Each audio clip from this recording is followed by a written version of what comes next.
오늘의 사연 시작합니다. 저는 30대 중반의 평범한 회사를 다니는 아주 평범한 남자입니다. 저에게는 예쁜 와이프와 아이들이 있습니다. 저는 결혼을 일찍 한 편이라 아이들도 제 또래 친구 아이들보단 크고요. 아무튼 결혼 생활은 아무런 이상 없이 와이프와 아이들까지 아주 즐겁고 또 피곤하게 지내고 있습니다. 아이들과 와이프와 같이 재밌게 지내면 그만큼 에너지가 필요하니 피곤한 건 당연한 거겠죠. 저는 이렇게 즐겁게 살고 있는데요. 그런데 더 재미있는 일이 생겨버렸습니다. 제가 다니는 회사는 저처럼 아주 평범하고 작은 회사인데요. 같이 일하는 남자 2분, 또 여자 2분에서 사장님과 저를 포함해 총 6명이 있습니다. 여자 1분은 저보다 나이가 많고 결혼은 했는데 아직 아이가 없고 또 1분은 저보다 어리고 결혼도 했지만 아이가 없었습니다. 저희는 일이 없을 때는 서로 농담도 하고 가정사도 얘기하고 재밌게 지내고 있습니다. 그런데 말이죠. 저보다 어린 직원이 가끔 보면 참 안쓰럽다. 뭐 그렇게 생각이 들 때가 있습니다. 남편분은 사업을 하는지 같이 놀러 간다, 휴가 때는 뭘 해야지, 뭐 그런 얘기는 일절 없습니다. 그래서 궁금한 저는 휴가 때 주로 뭐 하냐고 물어보기도 했습니다. 처음에는 뭐 이것저것 친구들이랑 놀러도 가고 해요. 그렇게 말을 돌리곤 했는데 지금은 그냥 집에 있거나 쉬어요 라고 솔직하게 말을 합니다. 이런 모습을 보면 참 안 됐다. 남편분이 사업을 하니 뭐 어쩔 수 없지 뭐 그런 생각도 듭니다. 나이가 저보다 많은 여직원분은 남편분이 저희와 같이 평범한 회사를 다녀서 시간도 맞고 휴가도 맞춰서 놀러 가고 해서 그런지 이분은 뭐 불평도 없고 불만도 없고 그냥 저냥 사는 것 같았습니다. 남직원들은 그냥 사는 것 같습니다. 남자들 얘기는 재미가 없어서 안 하는 걸로 할게요. 저희는 평소처럼 일을 하다가 농담도 하고 여러 얘기를 했습니다. 이날은 1분은 휴가에 2분은 출장, 뭐 그래서 1시간 정도는 그 어린 직원이랑 같이 사무실을 지켰습니다. 제가 말도 많고 재미는 없지만 관심들이 많아서 말을 많이 거는 편이라 사람들도 저에게 말을 많이 거는 편입니다. 어린 여직원이랑 둘이 있는데 저는 할 일이 있어 업무에 집중을 하고 있었죠. 그런데 여직원이 옆에 와서 계속 말을 거는 겁니다. 집에 가면 뭐 하는지, 집에서 뭘 하면 재밌게 지내는지 등등 말이죠. 이렇게 묻더군요. 집에서는 주로 뭐 하세요? 집에 가는 거 재미있어요? 재밌죠. 집에 가면 진짜 귀여운 애기들도 있고 이쁜 마누라가 있으니까요. 아직도 와이프가 이쁘세요? 아이들은 뭐가 그렇게 귀여워요?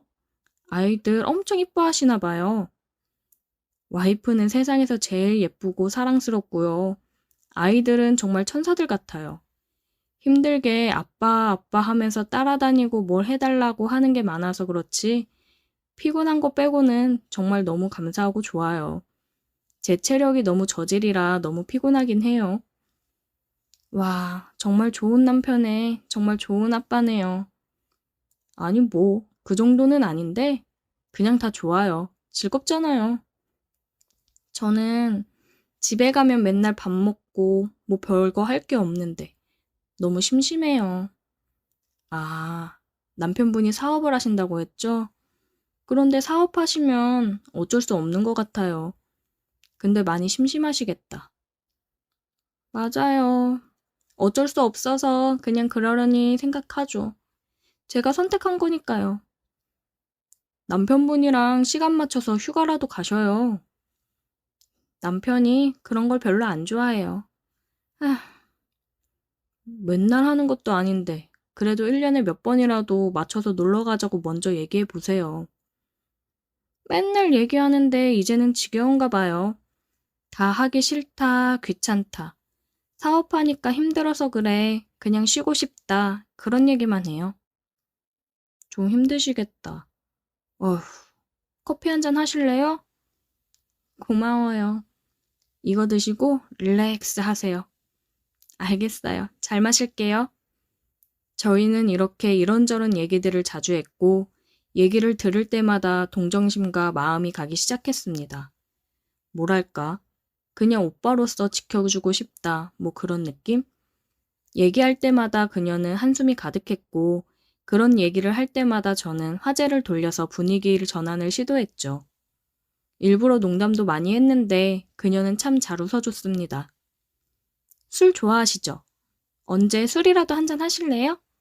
맨날 재밌는 얘기도 해주시고 기분도 풀어주시고 너무 고마워요. 제가 언제 술이라도 한잔 사드리고 싶어요. 아, 고맙긴 한데 둘이 술 먹는 건 좀 그렇지 않을까요? 아, 제가 생각을 못했네요. 불편하시면 안 그러셔도 되고요. 와이프한테 허락받고 당당하게 마시죠. 아, 허락을 할까요? 제가 봐도 좀 이상하게 생각할 수도 있을 것 같네요. 제가 당당하니까 먹어도 되겠죠? 저희가 뭐 이상한 사이도 아니고요. 그렇죠? 직장 동료랑 간단하게 술 한잔 하는 건 이해하시겠죠? 제가 물어보고 말씀해 드릴게요. 그런데 언제 마실 생각이세요? 오늘이라도 좋죠, 뭐. 아, 일단 물어보고 말씀해 드릴게요. 근데 제가 술을 잘 못해서 제가 잘하니까 괜찮아요. 저는 직장 동료가 얘기한 거라 거절을 못하고 와이프에게 사실대로 고하고 허락을 받아냈습니다. 그런데 이것이 비극의 시작이었습니다. 아까 와이프한테 물어봤는데 허락해 줬습니다. 끝나고 바로 드실 건가요? 식사하면서 같이 반주하시죠? 그러면 장소 잡고 얘기해 주세요. 저희는 일이 끝나고 근처 밥집이 아닌 그냥 술집으로 갔습니다. 오랜만에 맘 맞고 직장 동료랑 술 먹는 게 너무 좋네요. 예, 저도 좋네요. 처음은 시원하게 소맥으로 말아서 한잔 할까요? 맨날 집에서 혼술하는데 너무 지겨웠어요. 오늘은 술이 잘 들어갈 것 같아요. 아, 혼술도 하세요? 일단 소맥 한잔 하시죠. 이야, 술 못한다고 한 거 거짓말 아니죠? 원샷을 하시네. 아, 갈증이 나서 시원하네요. 소주 좋아하세요? 아니면 맥주 좋아하세요? 편한 걸로 드세요. 강요 안 하니까. 아, 저 술은 잘 못하는데 그래도 술은 소주죠. 그쵸? 술은 소주죠. 오늘 제가 먹자고 했으니까 제가 쏠게요. 맘 놓고 드세요. 아, 아니에요. 제가 살게요. 그러면 오늘은 제가 사고 다음번에 사주세요. 그럼 또 둘이 술 먹을 수 있잖아요. 네? 또 둘이서요? 저는 편하게 좋은데 제가 불편하세요? 아니요, 그럴 리가요. 저도 편한데 와이프가 오해할까 봐서요. 오늘도 겨우 스낵 받아서요. 안 되면 어쩔 수 없죠, 뭐. 그건 그렇고 와이프분은 언제 만나셨어요? 어디가 그렇게 좋았어요? 결혼한 지는 얼마나 되신 거예요? 천천히 물어보세요. 아직 시간 많아요. 네, 제가 그동안 사람을 많이 못 만나서 흥분돼서 그랬나 봐요. 첫째가 5살이니까 7년 전에 만났어요. 2년 만나고 3년 될 때 결혼한 것 같아요. 와, 빨리 결혼하셨다. 지금도 결혼 생활 재미있어요? 재밌죠. 와이프랑 마음도 잘 맞고 아이들도 너무 예쁘고요. 커가는 재미가 아주 쏠쏠해요. 저는 맨날 아주 지겨운데 부럽다. 나도 그냥 평범한 남자 만나서 결혼할 걸 그랬어요. 맨날 남편 하는 일 이해해주고 기다리기도 너무 지쳤어요. 결혼하기 전에는 그래도 가고 싶은데 가고 데이트도 즐기고 다 했는데 지금은 저보고 다 이해하라는 시기예요. 집에만 있으니 이제 적응되기 하기도 했는데 이게 진짜 결혼한 건지 뭔지 도대체 모르겠어요. 다 사는 게 틀리니 이해할 부분은 하고 살아야죠. 별 수 없잖아요. 저는 다시 태어나면 결혼 안 할 거예요. 그냥 혼자 연애하면서 살 거예요. 그것도 나쁘지 않죠. 그것도 재밌을 것 같아요. 지금이라도 그만하고 헤어지고 제 삶을 살까요? 에이, 그래도 마음이 맞으니까 결혼했을 텐데 서로 대화를 많이 하시고 잘 해보세요. 저는 상민 씨처럼 자상하고 잘 챙겨주고, 뭐라 말은 못하겠는데 상민 씨 같은 남자 만나고 싶네요. 아, 칭찬인가요? 와이프한테 더 잘해야겠네요. 상민 씨, 하루만 제 남자친구 해주시면 안 돼요? 제가 잘못 들은 거죠?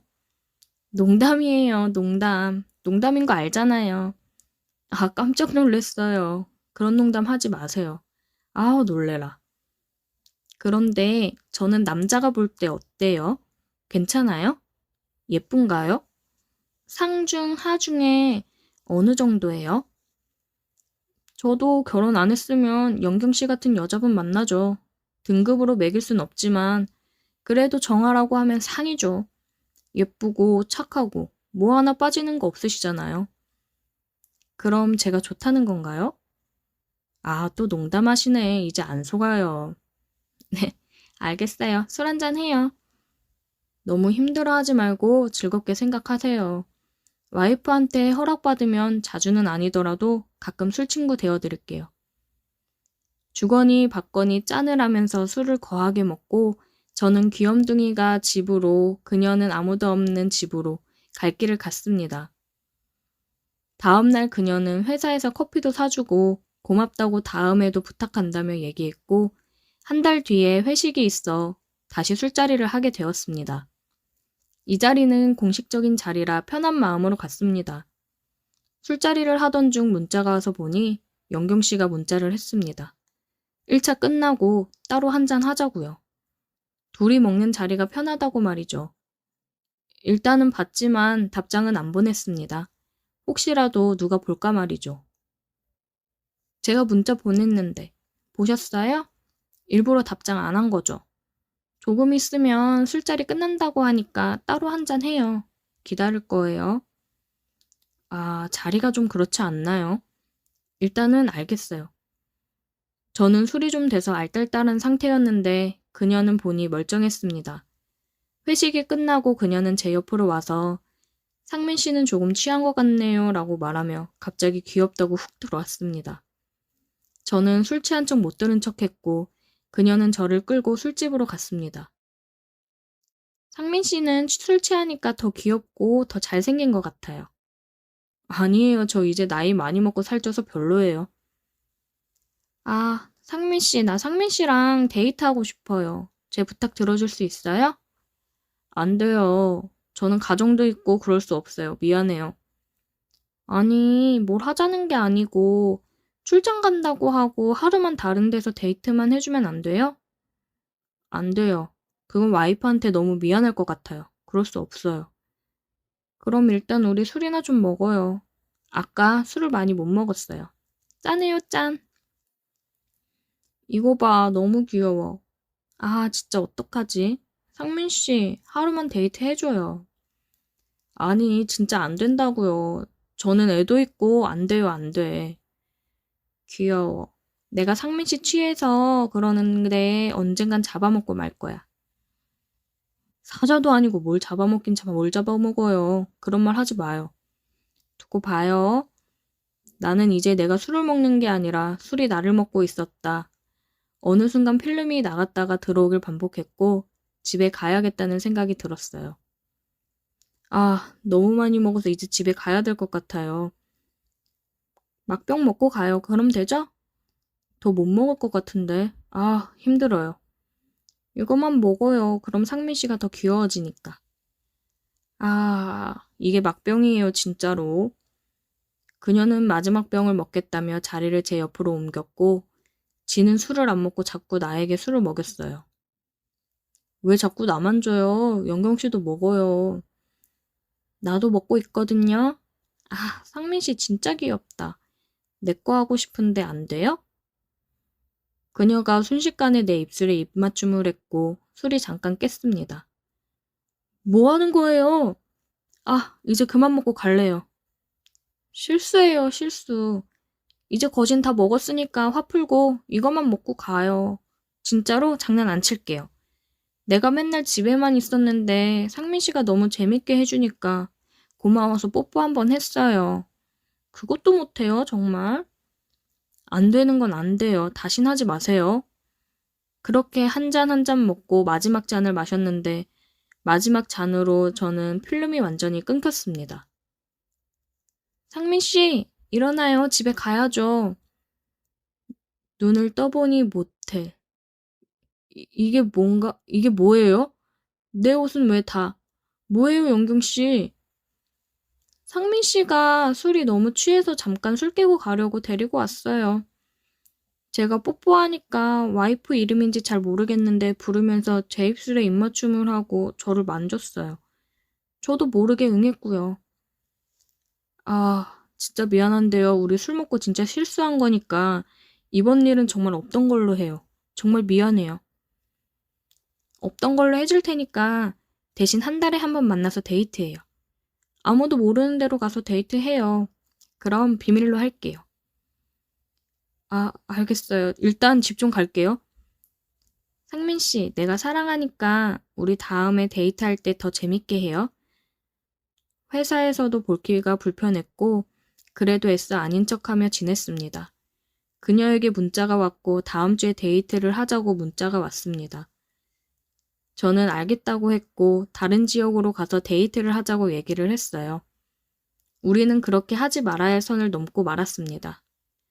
우리는 치밀하게 다른 지역으로 각자의 차를 타고 가서 만났습니다. 상민 씨, 우리 귀여운 상민 씨, 내가 얼마나 보고 싶었는지 알아요? 저도 결혼 안 했으면 이래도 되는데 지금은 아닌 것 같아요. 이 말 하려고 나왔어요. 자꾸 이러면 와이프한테 다 말할 거예요. 그러니까 그냥 한 달에 한 번만 이렇게 만나요. 아, 우리는 그렇게 한 달에 한 번씩 만났고 처음에는 안 된다, 이러면 안 된다 그랬는데 지금은 만나는 게 나쁘지 않고 즐거워졌습니다. 한 달에 한 번이니까 말이죠. 우리는 또 다른 지역에서 만났어요. 오늘은 우리 빨리 한잔하고 방 잡고 쉬자, 오빠. 알았어. 그게 좋겠지? 응. 오늘은 내가 더 잘해줄게. 알겠어. 나도 오늘은 확실하게 해줄게. 아, 너무 흥분돼. 빨리 가자. 우리는 술 한잔하고 곧장 모텔로 갔습니다. 모텔 현관부터 입술을 덮치면서 들어갔고 샤워 그딴 거 필요 없이 그녀를 만지기 시작했습니다. 우리는 그렇게 뜨거운 밤을 보냈고 지금도 그렇게 하고 있어요. 앞으로 어떻게 해야 될지 걱정입니다. 아직까지는 와이프에게 걸리지 않았는데 영원한 비밀이 있을까 생각이 듭니다. 오늘의 사연 여기까지입니다. 오늘도 들어주셔서 감사해요. 구독, 좋아요, 알림 설정 부탁드려요. 좋아요와 구독, 알림 설정 부탁드려요. 오늘의 사연 지금 바로 시작해 볼게요. 안녕하세요. 30대 중반의 남자입니다. 지금의 아내와는 연애하던 시절 했던 동거와 결혼 생활까지 합해서 4년 정도 됐습니다. 어쩌다 보니 아직 아기는 없습니다. 책임져야 할 게 부족해서 다행인 걸까요? 요즘 저도 제가 무슨 생각을 하는지 알 수가 없습니다. 우연히 동네 편의점에서 맥주 몇 캔 사러 갔다가 동창 친구놈을 만났습니다. 썩 친한 편은 아니어서 졸업 후에는 죽었는지 살았는지도 모르고 연락조차 안 하던 친구인데 알고 봤더니 이 친구도 결혼을 해서 같은 아파트 맞은편 동에 살고 있더라고요.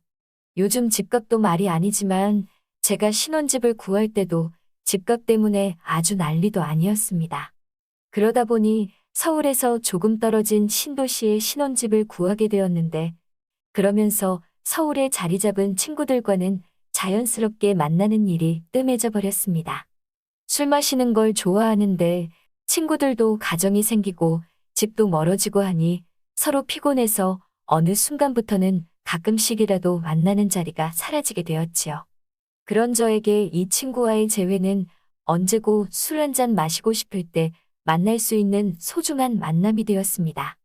퇴근 후에 편의점 앞에서 맥주 한 캔 마시면서 그간 어떻게 지냈는지 안부를 묻고 있었는데 귀가가 늦어지자 친구놈 와이프가 걱정이 됐는지 편의점까지 마중을 나오더라고요. 저랑 있는 걸 몰랐는지 집에서 입는 수수한 차림과 화장을 안 한 모습이 부끄러웠는지 저 먼발치서 친구놈을 불러서 데려갔습니다. 그 와중에도 허리를 숙여 인사를 하는 모습이 예의는 있어 보이는 사람이라는 느낌이 들었습니다. 먼발치서 보았을 뿐인데도 친구의 아내의 모습은 강렬했습니다. 나란히 섰을 때 친구와 키도 비슷해 보였고 대충 차려입은 모습도 몸매가 좋다 보니 옷이 살아 보였습니다. 마치 모델 같은 모습이었습니다. 위에 걸친 외투 아래로 보이는 펑퍼짐한 하체가 걸을 때마다 좌우로 실룩이는 뒷모습이 사라질 때까지 친구 부부를 바라보고 있었습니다. 저의 아내도 스타일이 좋은 편이긴 한데 아내는 요즘 여자들이 좋아하는 마른 몸매를 가지고 있었습니다. 아내와는 다른 볼륨 있는 뒷모습이 기억에 남았습니다. 어느 날은 친구놈의 초대를 받아 친구 집에서 술을 한잔 했습니다. 거하게 차려진 상차림보다 놀라웠던 건 가까이서 처음 본 재수 씨의 미모였습니다. 멀리서 봤을 때랑은 비교도 안 되는 아름다움의 시선을 빼앗겼습니다. 집에서 그렇게 화장을 할 필요까지 있었겠냐는 생각이 들었지만 쌍꺼풀이 진한 커다란 눈과 통통한 입술이 정말 매력적이었습니다. 처음 만난 그날 외투로 가려져 보지 못한 상체는 시선을 빼앗았던 하체보다도 더 대단했습니다. 옷 위로도 가늠할 수 있는 사이즈에 놀랐습니다. 이따금씩 상체를 숙일 때 보일락 말락하는 모습에 저도 모르게 눈이 돌아가더군요. 의외였던 건 친구놈 아내랑 제 와이프가 죽이 잘 맞는다는 것이었어요. 아내보다 2살이나 어렸던 재수 씨는 제 아내를 언니라고 부르며 잘 따르더라고요. 덕분에 두 집안은 서로 친해져서 주기적으로 부부끼리 만나 안 가본 동네 식당도 다니면서 즐거운 시간을 보냈습니다. 마음 놓고 술을 마실 수 있는 자리가 생겨서 너무 좋았습니다. 그날도 부부끼리 정기적으로 만나기로 약속한 날들 중 하루였습니다. 그날은 서울에 있는 처제가 놀러 온 날이었습니다. 친구놈의 급한 출장 때문에 모처럼의 모임이 파토가 날 뻔했는데 모임 자리는 이제 더 이상 저와 친구놈을 위한 자리가 아니었습니다. 아내와 재수 씨의 관계가 돈독해졌기 때문이죠. 처제를 재수 씨에게 소개시켜주고 싶다는 이유로 친구놈 없이 여자 3명과 제가 같이 술자리를 갖게 되었습니다. 동태조림집에서 모임을 가졌는데 밥을 다 먹어도 여자 3명의 수다는 끝이 날 줄을 모르더라고요. 바닥에 앉아야 되는 좌식 구조의 식당이었는데 여자들 수다 삼매경의 대화에 끼지 못하고 앉아만 있으니 허리가 아파 벽에 기대앉아 혼자서 남은 음식들을 집어먹으며 소주를 한 잔씩 마시고 있었습니다. 그런 저를 의식했는지 친구놈 와이프는 제 눈치를 흘끗흘끗 보더라고요. 어쩌다가 눈이 마주치기라도 하면 눈웃음을 치며 미소를 지어줬는데 웃음 지을 때 살짝 생기는 보조개가 참 이쁘더라고요. 불편한 저를 거들떠도 안 보는 아내를 보고 있자니 마음이 씁쓸했습니다.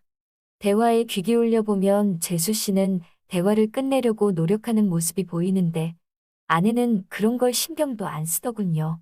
무슨 이야기를 하다가 처제가 제 노래 실력이 좋다는 이야기가 나왔는데 재수 씨가 그 기회를 틈타 노래방으로 2차를 가자고 대화를 이끌어 나가 겨우 탈출할 수 있었습니다. 그런 작은 배려심에 마음이 따뜻해지더라고요. 노래방에 가서 맥주 큰 거와 소주 몇 병을 시켜놓고 시작했습니다. 처제까지 합세한 세 여자의 대화는 멈출 줄을 몰랐고 노래방에서도 노래는 안 부르고 수다 삼매경이 다시 시작되었습니다.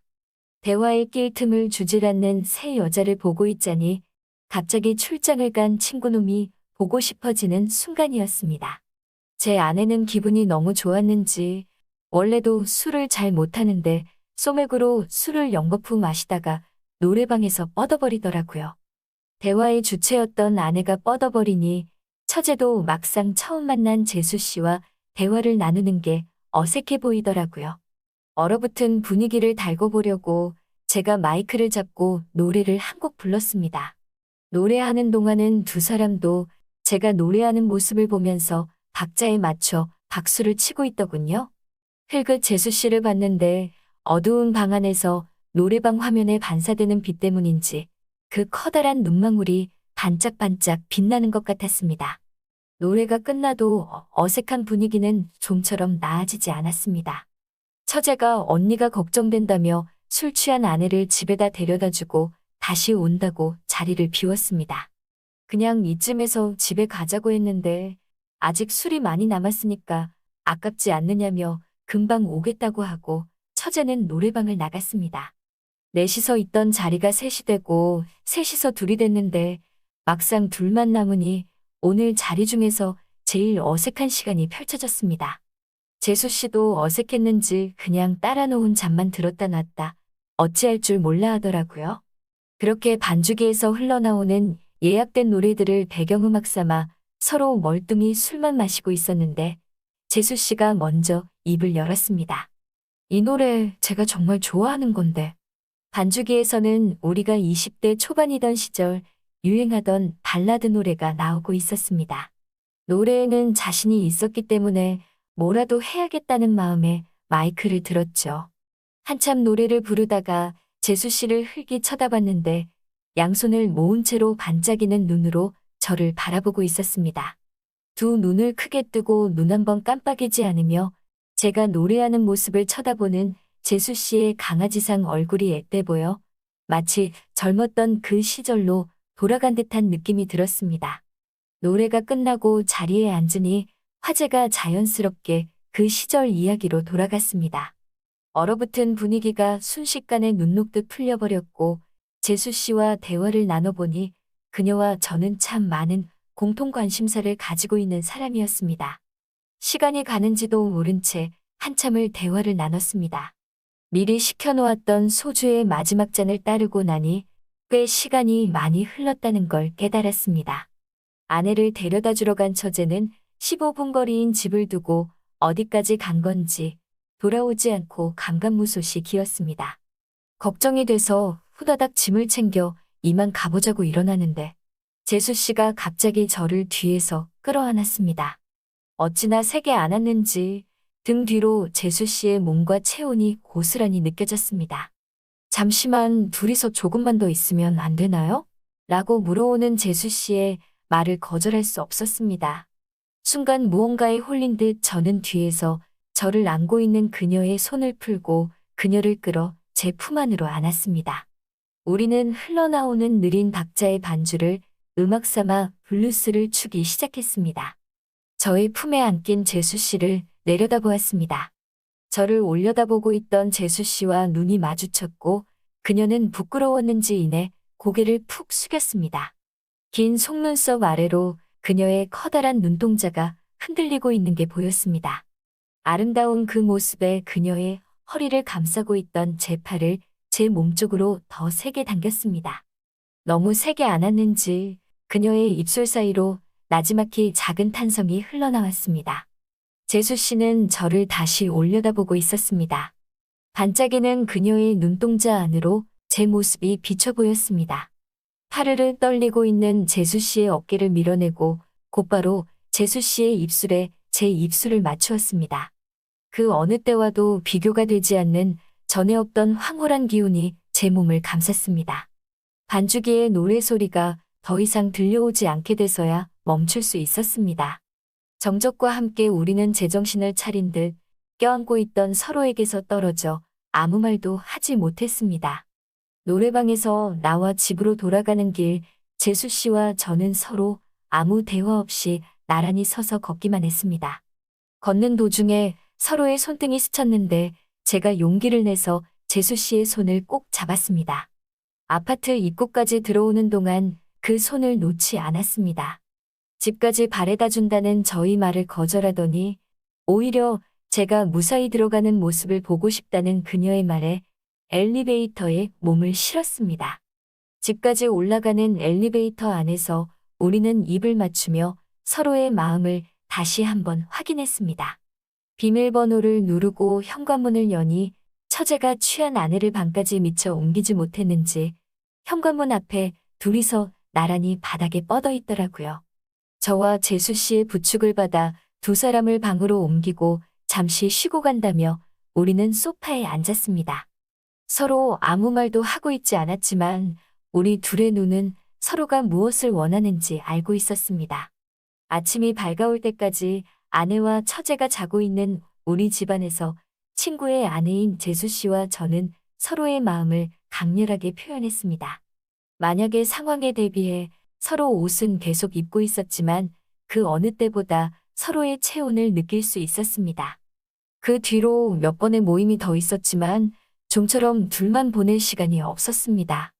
가끔씩 마주치는 재수 씨의 눈빛이 무엇을 원하는지 알 수 있었습니다. 아내 몰래 몇 번의 월차와 병가를 사용해 재수 씨와 자주 시간을 보냈습니다. 더 이상 사용할 월차가 없게 된 지금 재수 씨와 함께 시간을 보내고 싶은 제 자신을 주체할 수 없습니다. 아무것도 모르는 아내와 친구놈을 보면 더 이상 이러면 안 된다는 생각이 들지만 이 만남을 멈출 수가 없네요. 어떻게 해야 할지 모르겠습니다. 제 이야기는 여기까지 하겠습니다. 시간 내주셔서 감사합니다. 오늘의 사연은 여기까지네요. 긴 사연 끝까지 들어주셔서 감사합니다. 구독과 좋아요 잊지 말아주세요.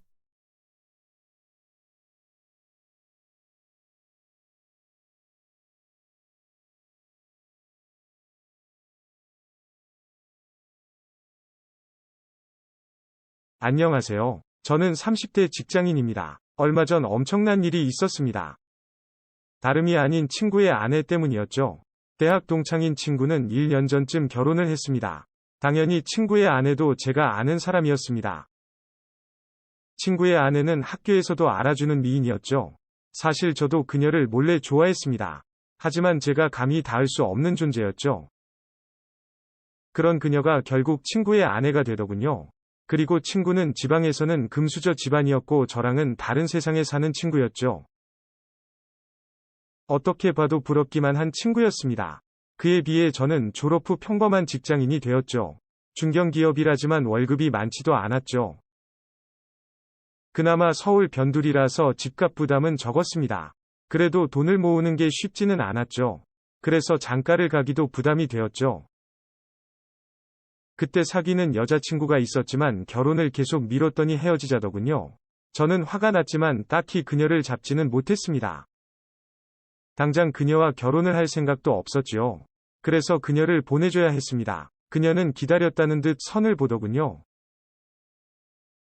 저도 나름대로 열심히 저축도 했고 대출금도 착실히 갚아나가는 중이었습니다.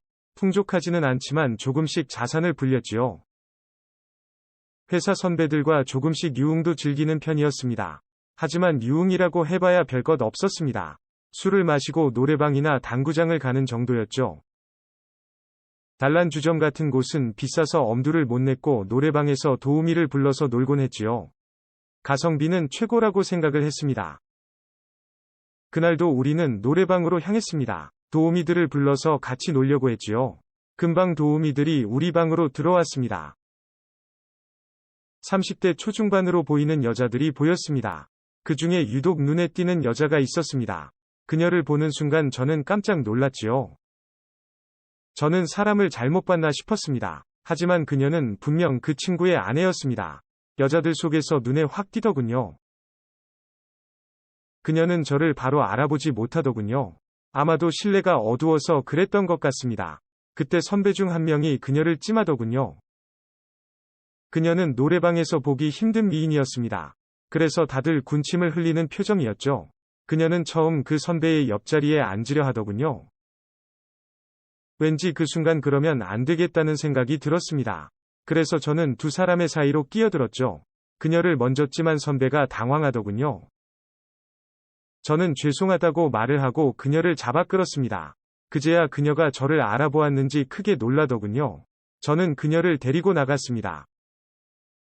그녀도 너무 놀라서인지 순순히 따라오더군요. 막상 밖으로 나오자 뭐라 할 말이 없어졌습니다. 그런데 그녀가 먼저 입을 열었습니다. 오늘 일은 친구에게 비밀로 해달라고 하더군요. 저는 당연히 그러겠다고 고개를 끄덕였습니다. 그녀는 저에게 술 한잔 하자고 하더군요. 저는 선배들에게 먼저 간다고 문자를 보냈습니다. 그리고 우리는 실내 포차로 향했습니다. 그곳에서 그녀가 한숨을 내쉬었습니다. 혹시나 친구네 집안이 힘들어졌나 싶었죠. 하지만 그건 아니더군요. 그런데 친구가 다른 여자가 생겼다고 하더군요. 최근에 남편과 사이가 최악이라고 했습니다. 잘 사는 줄 알았는데 그게 아닌 모양이었습니다. 서로 생각 차이가 너무 크다고 하더군요. 그녀도 사실 친구네 재산을 보고 결혼을 했고 친구는 그녀의 미모만 보고 결혼을 한 것이었죠.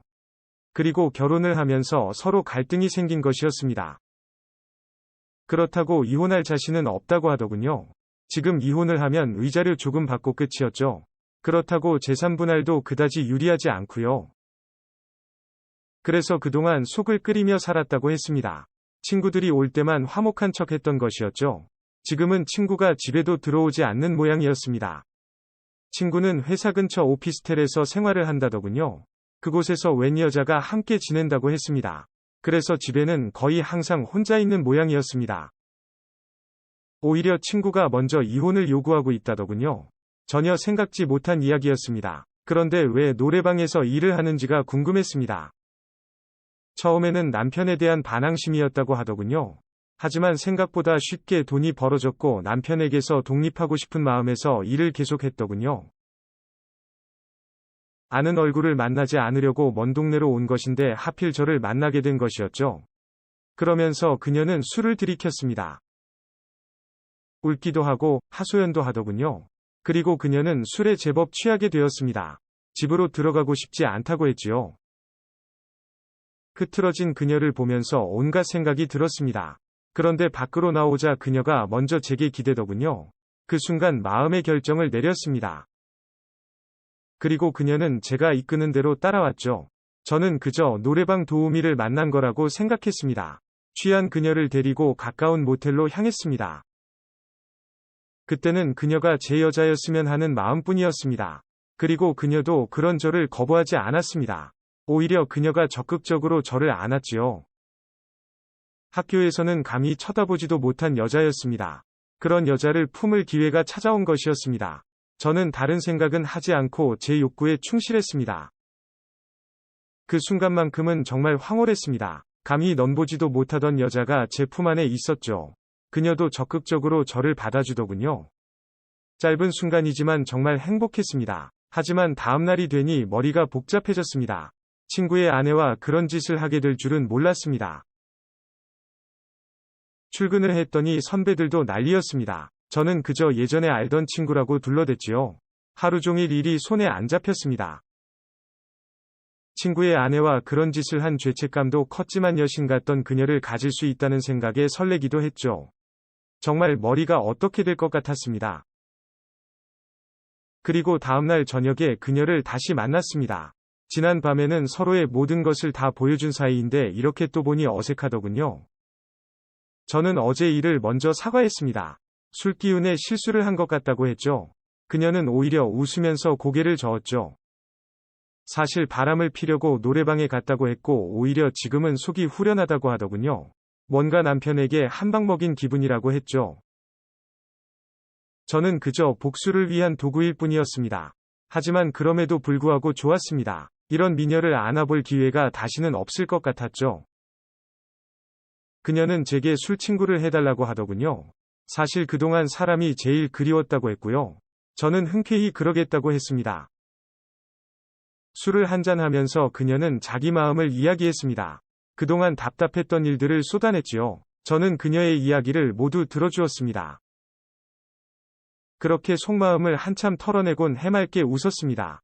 그녀를 볼 때마다 마음이 설레더군요. 얼굴이 붉어진 모습이 더 예쁘게 느껴졌습니다. 우리는 단둘이서 노래방에도 갔습니다. 그녀는 목이 터져라 노래를 불러댔습니다.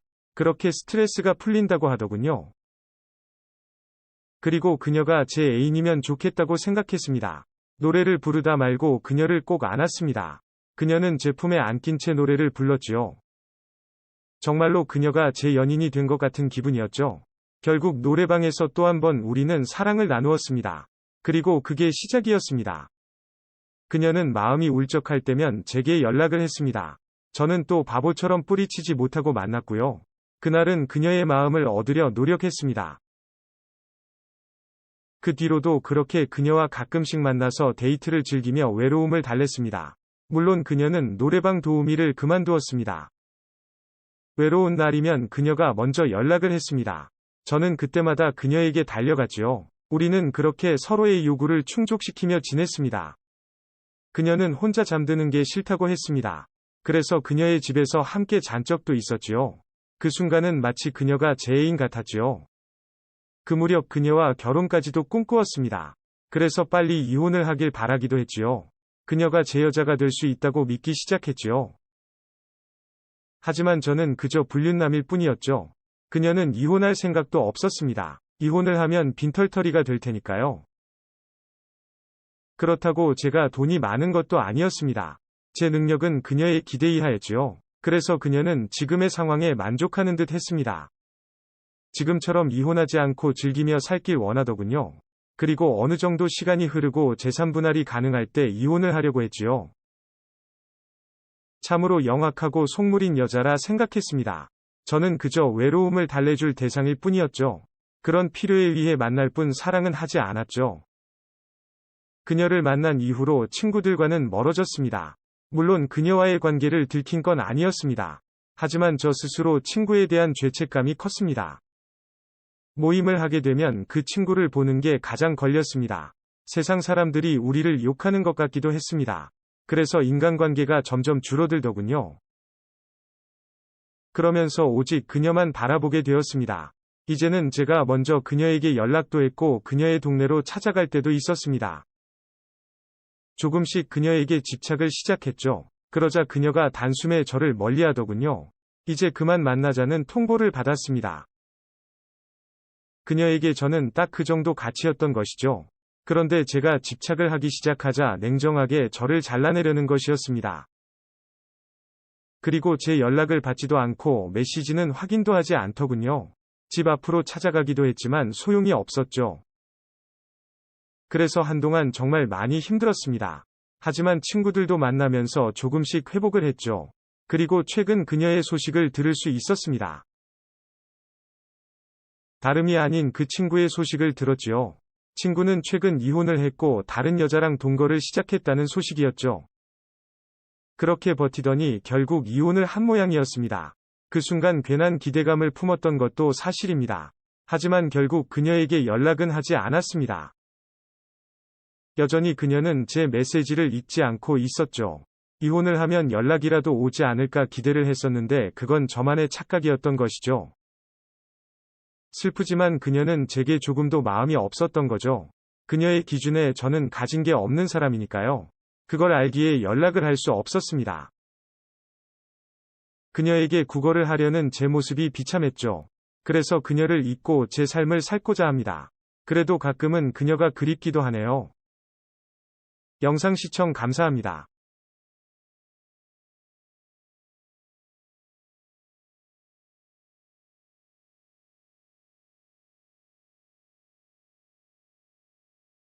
제 채널에 오신 걸 환영합니다. 흥미로운 이야기들을 놓치지 않으려면 좋아요와 구독을 눌러주세요. 안녕하세요. 저는 30대 남자입니다. 결혼은 아직이지만 결혼을 생각하고 있는 2살 아래 여자친구가 있습니다. 결혼할 여자친구를 두고 지금 이런 고민을 하고 있는 것부터 참 아이러니합니다. 저는 IT 계열 개발 직종에 종사하고 있습니다. 코딩 같은 일을 하는 직업이에요. 조금 생소한 직업일 수도 있는데 외국에서는 개발자 대우가 좋다고 하지만 한국은 아직 그렇지 않습니다. 마감이 다가오는 달에는 집 구조가 어떻게 생겼는지 까먹을 정도로 회사에서 숙식하기 일쑤입니다. 이미 회사에도 숙식실이 따로 있고 직원들 편의를 위해서 냉장고며 샤워실까지 각종 편의시설을 갖추고 있습니다. 누가 들으면 참 복지가 좋아 보인다고 느낄 수도 있지만 전혀 그렇지 않습니다. 집에 가지 말고 회사에서 숙식하며 계속 일을 하라는 뜻으로 생겨난 시설들입니다. 그녀와의 시작은 진행 중인 프로젝트가 마감을 앞두고 있던 몇 달 전으로 거슬러 올라갑니다. 마감일은 다가오고 있는데 진행이 거의 안 되어 있다 보니 모두가 발등에 불이 떨어진 채 미친 듯이 밤을 새고 약을 먹으며 난리 중이었습니다. 저도 똑같이 몇 주 전부터 자는 둥 마는 둥 하루에 한두 시간만 겨우 눈을 붙이고 회사에서 쪽잠 자고 일어나기를 반복하고 있는 정신없는 와중이었어요. 그날도 여느 때와 다름없이 며칠 밤낮을 회사에서 보내며 마감 기한에 맞춰 열심히 일에 매달리고 있었습니다. 밤늦게까지 컴퓨터 앞에 앉아만 있다가 시간을 보니 한참 어두워진 저녁이더군요. 배가 고파 컵라면으로 저녁을 대충 때웠습니다.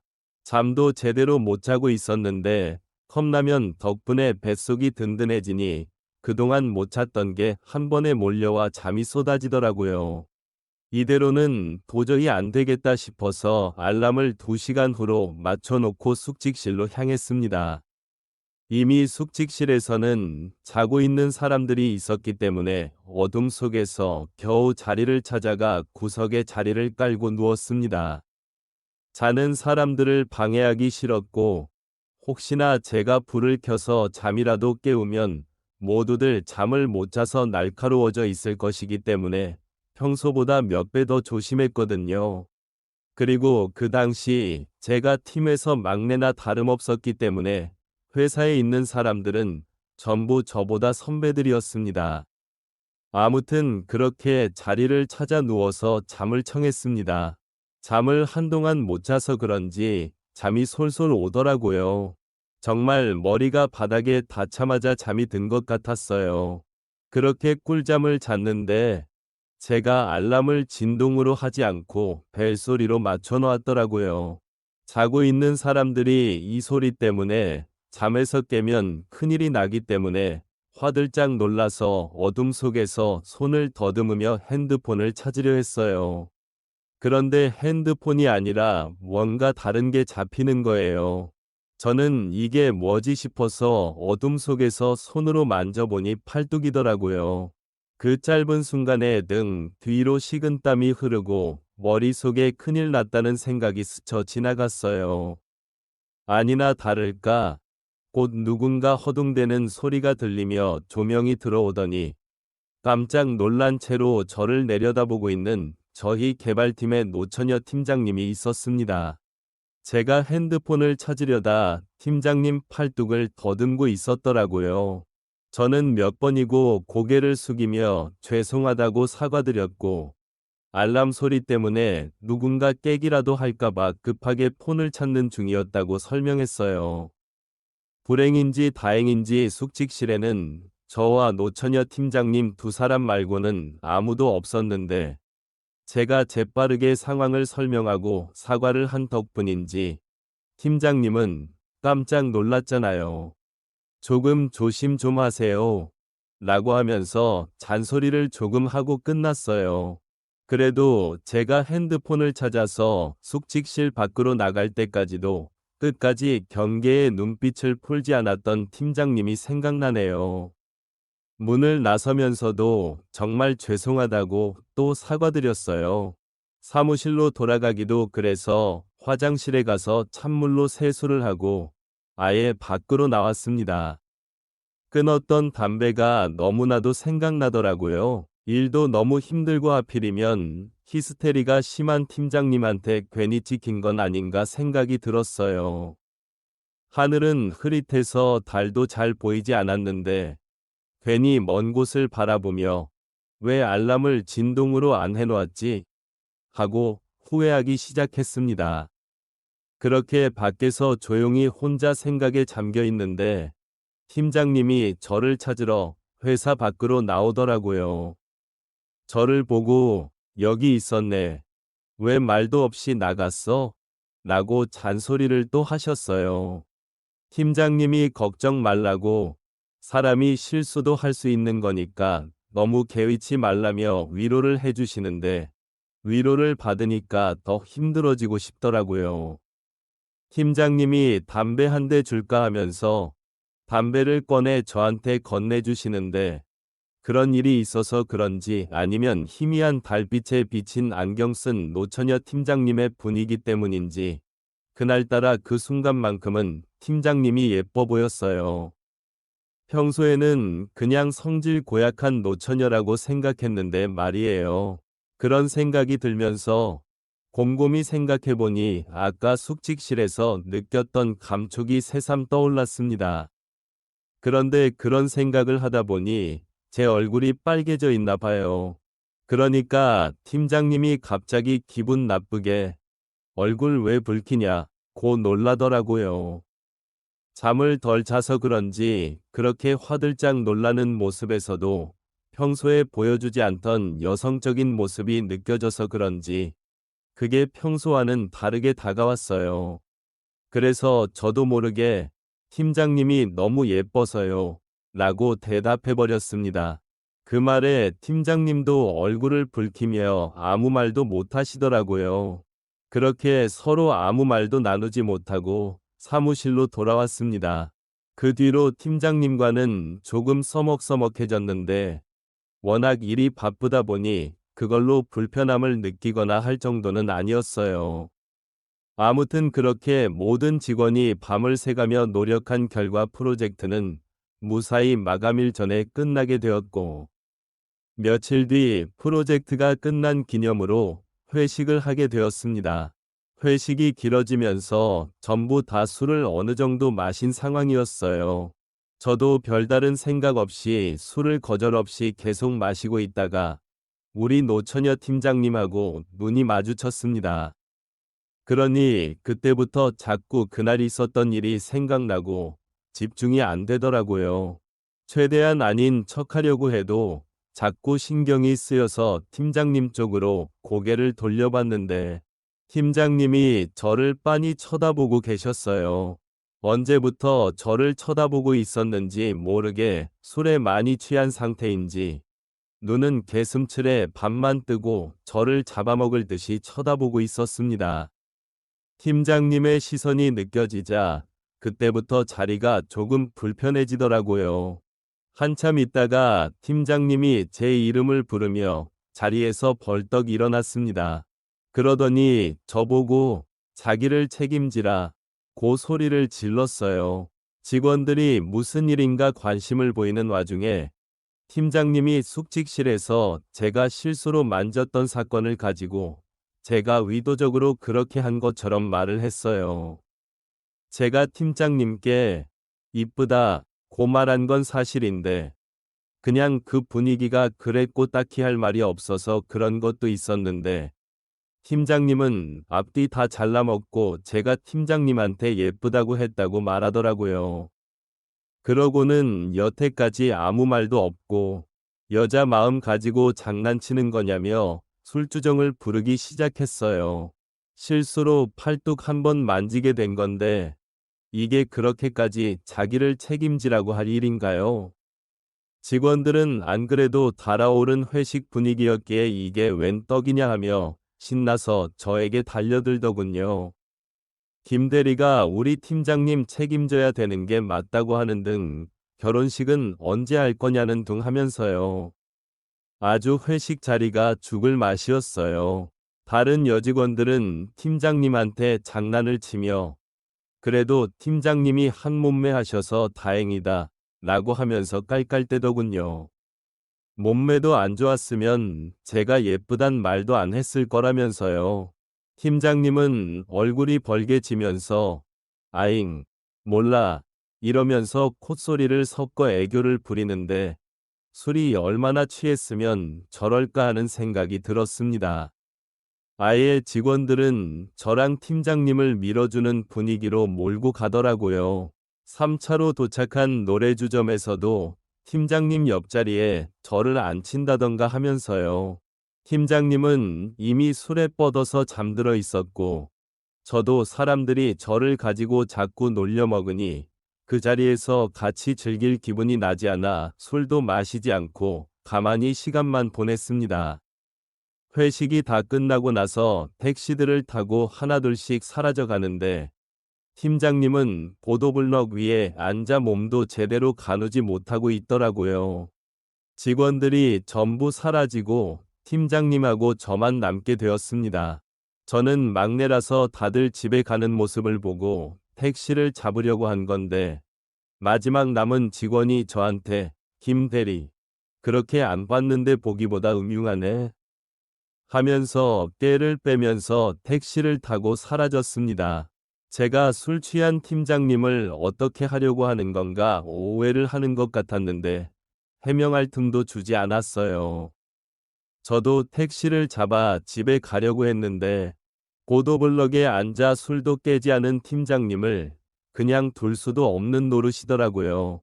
집이 어디냐고 물어봐도 횡설수설하기만 하고, 저도 여자친구가 자고 있는 우리 집에 팀장님을 데려갈 수도 없어서 하는 수 없이 택시를 타고 회사로 다시 향했습니다. 그리고 팀장님은 숙직실까지 낑낑대며 들쳐업고 와서 자리에 눕혀드렸어요. 그리고 저는 집으로 돌아왔습니다. 다음 날 아주 난리가 났어요. 보안 시스템에 제가 지문을 찍고 사무실로 들어간 기록이 남아있고, 팀장님은 숙직실에서 뻗어 있었으니 말입니다. 이미 경비 직원이 아침부터 동네방네 떠들고 다녀서 회사 내부에는 그게 와전돼서 소문이 나고 말았습니다. 정말 아무 일도 없었는데 팀장님은 정말로 제가 뭐라도 한 줄 알고 틈만 나면 저한테 안 바쁠 때는 단둘이 술도 좀 마시자고 합니다. 정말 미쳐버릴 노릇이네요. 회사 밖으로 소문이 새어나갈 일은 없지만 여자친구와 결혼 생각도 하고 있는데 이게 무슨 일인가 싶습니다. 물론 팀장님이 여자로서 매력이 전혀 없는 것도 아니고 그날의 느낌만 기억해봐도 제 여자친구보다 훨씬 훌륭한 건 사실이긴 하지만 그렇다고 여자친구를 배신할 수는 없는 일이잖아요. 제 친구들은 뭐가 문제냐면서 둘 다 만나면 되는 거 아니냐고 하며 배꼽을 잡고 웃는데 저는 정말 신경이 쓰여서 미치겠네요. 제 이야기를 들어주셔서 감사합니다. 좋아요와 구독을 눌러서 저를 응원해주세요. 응원해주세요. 응원해주세요. 오늘의 사연 시작합니다. 안녕하세요. 제 마음을 어떻게 해야 될지 모르겠어서 이렇게 사연을 남겨봐요. 저는 20살 후반 여자입니다. 언니가 결혼한 지 1년 정도 되었는데 상견례 자리에서부터 만난 사돈어른을 보고 반해 제가 먼저 적극적으로 다가가서 좋은 감정으로 만나고 있습니다. 저희 자매는 어려서부터 부모님이 사고로 일찍 돌아가셨고 외할머니, 할아버지 손에서 자랐어요. 언니랑은 3살 차이가 나는데 언니가 성인이 되었을 쯤 할머니, 할아버지도 건강이 안 좋으셔서 하늘나라로 갔습니다. 성인이 된 언니는 제게 있어 부모님처럼 저를 챙겨주었고 정말 악착같이 일을 하면서 생활을 했어요. 덕분에 저는 제가 하고 싶은 것들을 하며 대학 졸업도 하고 지금은 프리랜서로 일을 하고 있습니다. 언니가 일을 하면서 야간대를 졸업하고 회사에 다니면서 좋은 사람을 만나게 되어 2년 정도 만나고 결혼을 하게 되었어요. 형부는 홀아버지를 모시고 살고 있었습니다.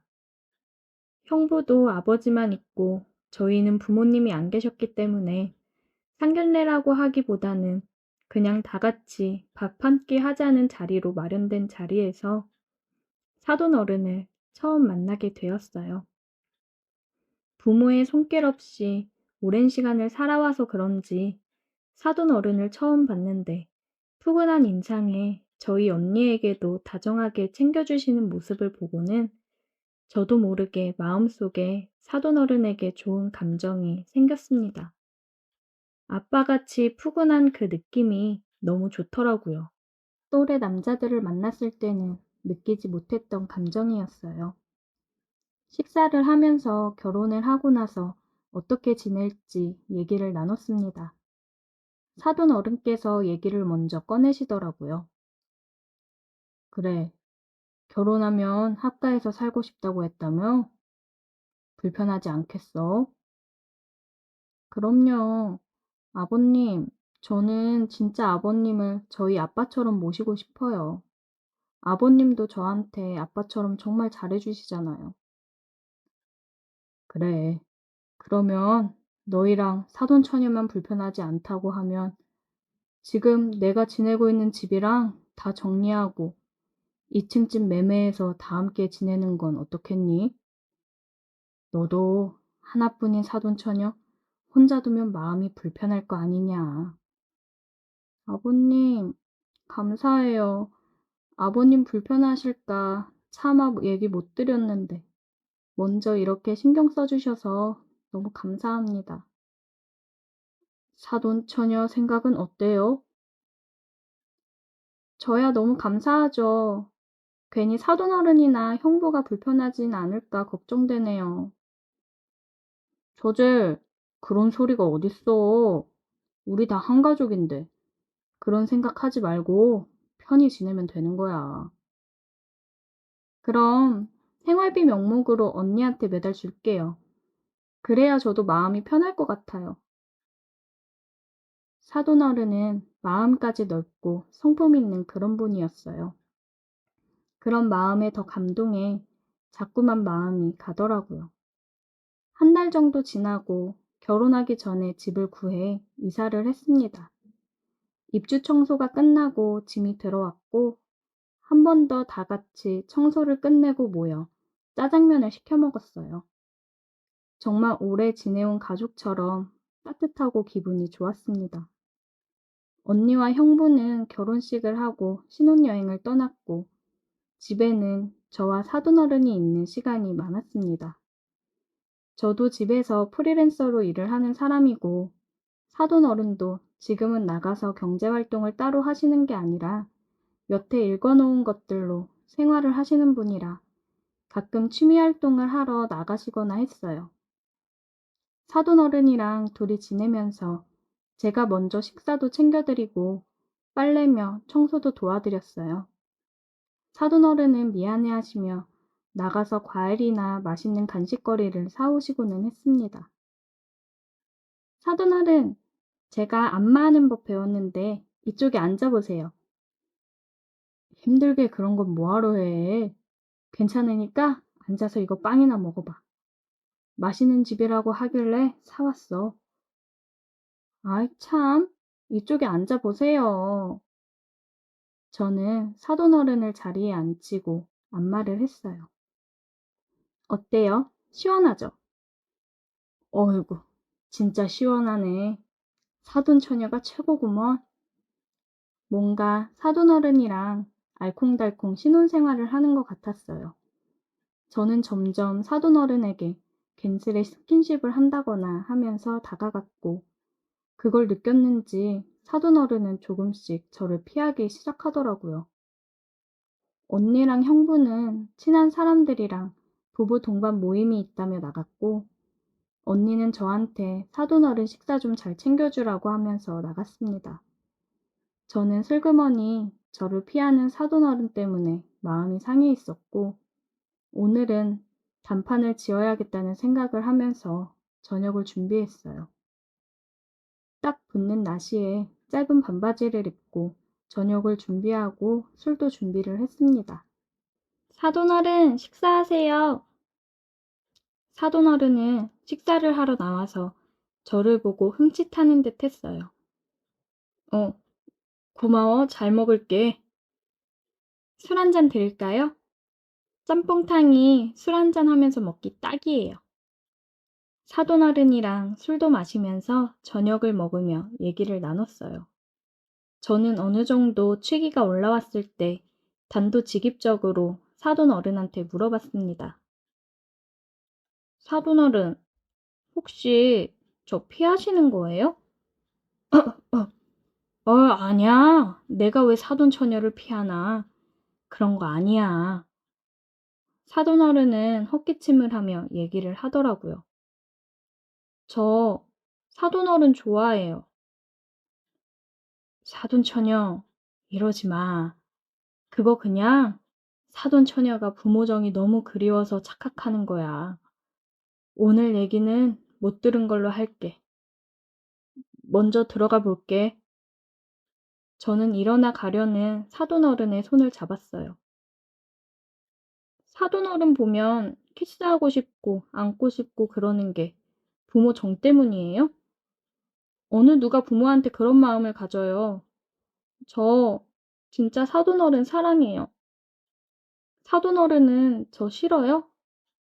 저 한 번만 봐주면 안 돼요? 저도 모르게 사돈어른을 붙잡고 눈물을 흘렸어요. 그런 제 모습을 보고 사돈어른도 그러더라고요. 내 마음이 뭐가 중요한가. 내가 사도처녀를 마음에 품고 있다고 한들 우리는 그러면 안 되는 거잖아. 내가 나 부끄러워서 애들 얼굴을 어떻게 보면서 살아. 여기서 그만해, 사돈처녀. 우리가 사랑하는데 뭐 어때요? 사랑이 죄는 아니잖아요. 사돈어른 자꾸 그렇게 저 밀어내시면 저 집 나가서 연락 다 끊고 아무도 안 보고 살 거예요. 이러지 마, 사돈처녀. 그러니까 우리 마음 속이지 말아요. 사랑해요, 사돈어른. 저는 사돈어른에게 다가가 입을 맞추었고 사돈어른도 더 이상 안 되겠는지 저를 안아 키스를 했습니다. 사돈어른, 사랑해요. 그대로 사돈어른 방으로 들어가 우리는 뜨겁게 사랑을 나눴어요. 여느 남자 못지않은 사돈어른한테 또 한 번 반하게 되는 순간이었습니다. 구석구석을 탐하며 제 혼을 쏙 빼놓는데 죽겠더라고요. 그날 이후로 우리 둘은 몰래 연애를 시작했고 형부랑 언니가 출근을 하면 온전히 우리 둘만의 시간을 보낼 수 있어서 너무 좋았어요. 낮에는 사돈어른과 한없이 뜨거워지며 시간을 보냈고 저녁에는 밀린 일을 마무리하느라 바빴습니다. 그래도 너무 좋았어요. 그렇게 몇 달을 숨기고 만난 지금 우리 사이를 저는 알리고 싶은데 사돈어른은 그것만은 절대 안 된다고 단호하게 얘기를 하네요. 사돈어른 말처럼 영원히 비밀로 우리는 이렇게 지내야 되는 걸까요? 제가 사돈어른과 함께하면 우리 넷은 정말 진정한 가족이 된다고 생각하는데 제가 잘못 생각하는 걸까요? 오늘의 사연 여기까지입니다. 오늘도 들어주셔서 감사해요. 구독, 좋아요, 알림 설정 부탁드려요. 제 채널에 오신 걸 환영합니다. 흥미로운 이야기들을 놓치지 않으려면 좋아요와 구독을 눌러주세요. 시작합니다. 안녕하세요. 저는 취업을 해서 이제 어느 정도 자리를 잡은 30대 남자입니다. 오늘은 제가 취업하기 전 사랑에 빠졌던 여자와의 이야기를 해볼까 합니다. 저는 대학 졸업 후 취업을 준비하고 있었습니다. 서울에서 대학을 졸업하고 일을 안 하는데 계속 서울에 있을 수는 없겠다는 생각이 들어 본가로 내려와 부모님 집에서 지내며 공부를 하고 있었습니다. 제가 일도 안 하고 공부만 하니까 부모님이 공부하는 건 좋은데 어느 정도 밥벌이는 해야 하지 않겠냐고 하시면서 집 근처에서 운영하시는 편의점에서 야간 알바라도 하라고 하셨습니다. 알바에서 용돈이라도 받아 쓰라는 말씀이셨죠. 무슨 야간 편의점 알바냐고 반문하고 싶었지만 성인이 돼서 부모님께 매번 손 벌리는 것도 아닌 것 같아서 알겠다고 했습니다. 야간에는 손님이 많지 않아서 틈틈이 공부를 할 수 있었습니다. 그런데 야간 알바를 하면서 느낀 건 정말 진상도 많은데 술 먹고 취한 진상들은 상대하기가 정말 힘들다는 것이었습니다. 이제는 부모님이 야간에 편의점 일을 하러 나가신다고 하면 괜히 걱정이 되더군요. 그래서 부모님께는 야간에는 무조건 알바를 쓰라고 말씀드렸습니다. 한 달 정도 알바를 했는데 매일 같은 시간대에 와서 컵라면이나 삼각김밥, 빵 같은 걸 사서 먹고 가는 여자가 있었습니다. 매일 같은 시간에 부실하게 먹고 가는 그녀가 괜히 신경이 쓰였습니다. 저도 무슨 오지랖인지 모르겠지만 살도 없는데 매번 삼각김밥 한 개만 먹는 걸 보니 안쓰럽더군요. 어느 날 그녀가 삼각김밥을 먹고 있을 때 저는 도시락이랑 음료를 챙겨 그녀에게 건넸습니다. 이거 괜찮으시면 가져가서 드세요. 어차피 조금 있으면 폐기해야 하는 도시락인데 먹는 데는 문제 없어요. 매번 삼각김밥 한 개만 드시는 것 같아서 기분 나쁘셨다면 죄송해요. 그래도 새벽까지 일하시는 것 같은데 든든하게 드셔야 버티죠. 그녀의 눈을 보니 제가 괜히 실수한 건 아닌가 하는 생각이 들었습니다. 그녀 입장에서는 괜한 동정이라고 생각할 수도 있겠다 싶었습니다. 아, 감사해요. 잘 먹을게요. 그녀는 살짝 울 것 같은 표정을 하고 있었습니다. 저는 괜히 화제를 돌리려고 말을 걸었습니다. 근데 같은 시간에 매번 오시던데 그때 이 일이 끝나시는 건가요?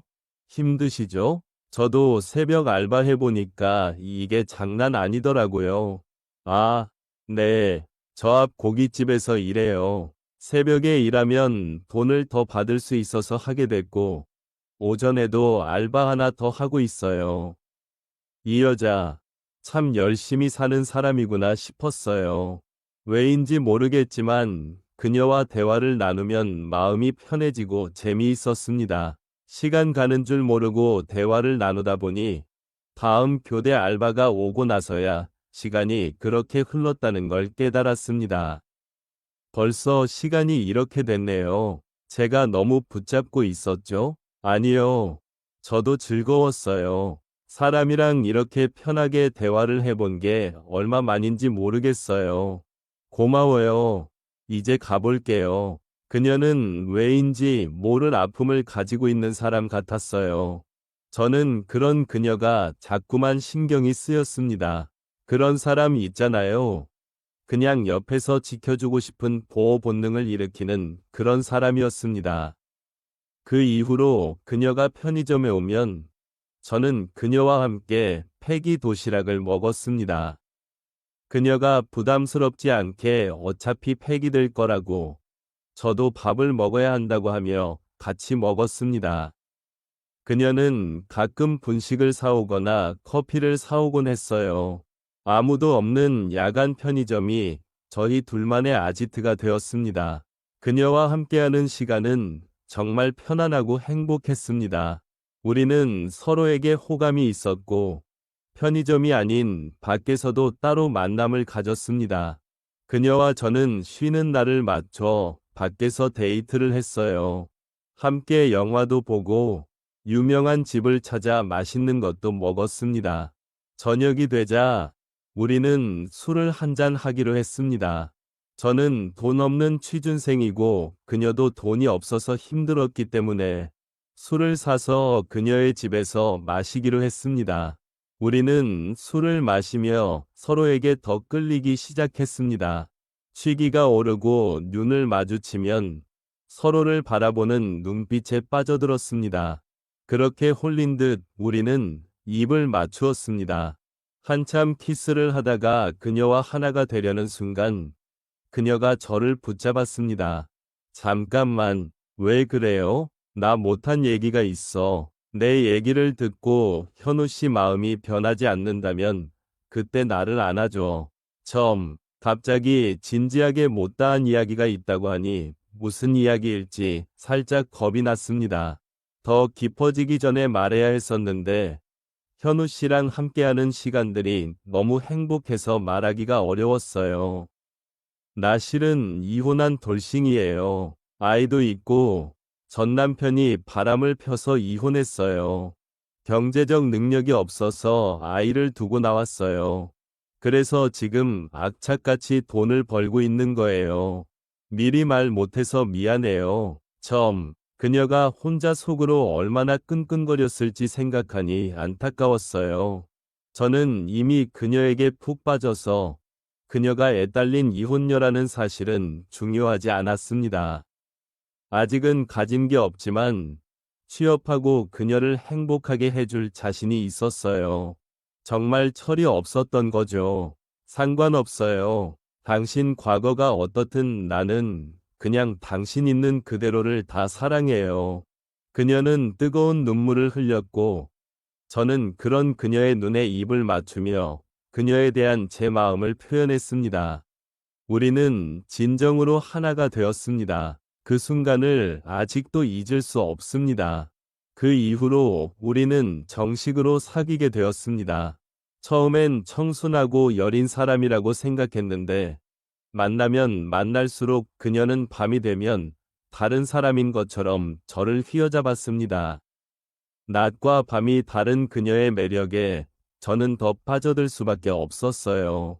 그녀는 일이 끝나면 항상 제가 있는 편의점으로 왔고, 우리는 만날수록 점점 더 대범해졌습니다. 사람이 없는 새벽 시간이라 그녀와 함께 직원용 창고로 들어가 사랑을 나누곤 했어요. 손님이 들어오는 종소리가 들릴 때면 정말 스릴 넘쳤습니다. 그날도 그녀와 함께 창고로 들어가 키스를 나누고 있었습니다. 지금 뭐 하는 짓이야? 그때 창고 문이 벌컥 열리더니 아버지가 들어오셨어요. 아, 아버지, 너 이 자식, 정신이 있는 거야, 없는 거야? 너무 놀라서 말이 안 나오더군요. 저는 그녀를 집으로 먼저 보냈습니다. 그녀는 연신 어떡하냐며 걱정을 했고, 아버지께 죄송하다는 말을 남기고 갔습니다. 아버지에게 사정을 다 설명했고, 그녀를 사랑한다고, 함께하고 싶다고 말씀드렸습니다. 야, 이 자식아, 내가 너 이러라고 그 비싼 대학 등록금 내주면서 보낸 줄 알아? 그리고 애 있는 이혼녀가 가당키나 하냐? 너 정신 안 차릴래? 그럴 거면 당장 서울로 올라가. 아버지, 저 민정이 포기 못해요. 아주 연병을 하네. 너 한마디만 더 하면 이제 너한테 아무런 지원도 안 해줄 거야. 정신 차리고 서울로 다시 올라가.